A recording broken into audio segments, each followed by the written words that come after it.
มาทุกคนมื้อนี้เครื่อง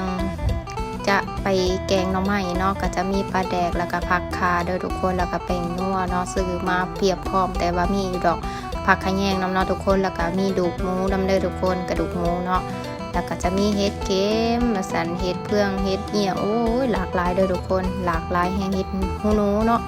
แล้วก็โอ้ยหลายอย่างหลายแนวก่อนอื่นเฮาก็ต้องมาซ่อมแซมก่อนแล้วก็เอาไปล้างนั่นเองกับหน่อหมอกหน่อใหม่ก็หลายเด้อทุกคนอันนี้ก็มีปูทำเด้อทุกคนมีพริกมีหยังเนาะเครื่องแกงเฮาก็ได้มีน้ำยานางนี่เนาะทุกคนขาดบ่ได้ก็คือตำข้าวเบื่อเนาะทุกคนตำข้าวเบื่อแบบบ้านเฮาแม่มีหยังก็ใส่ไปเบิดเพิ่นว่าหลังจากเลิกงานมาได้ทุกคนเลยยังบ่ได้เช้าพักผ่อนเลยยังมื้ออยู่หักแต่ว่าต้องไปเฮ็ดกินข้าวก่อนเพื่อจะได้มีแห้งเพิ่นว่าสู้ต่ออีกนี่เนาะทุกคนก็อันนี้ก็คือเฮ็ดเด้อทุกคนเฮ็ดสำหรับปีแม่ทุกอย่างใส่ไปหมด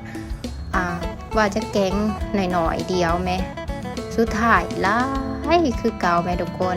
กินเมิดบ่ก็เมิดเนาะเพราะว่าให้พี่ให้น้องนำเด้อทุกคนบ่แม่นว่ากินแต่2คนเด้ให้พี่ให้น้องนำใส่ปลาแดกนำเด้อทุกคนปลาแดกตอนเนาะ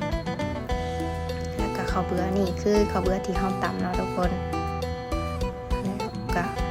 เฮาก็จะได้เอาไว้ก่อนเนาะตั้งหม้อก็มีปูน้ำเนาะล้างเรียบร้อยแล้วเด้อทุกคนเดี๋ยวค่อยแกะลงอุ้ยคือว่าแซ่บแห้งได้ทุกคนปูน้ำมันกับปูหน้าบ้านเฮาเลยได้อันนี้ก็คือนี่เนาะอำลำเลยทุกคนนี่กับปูเนาะแซ่บทุกคนเลยแซ่บแห้ง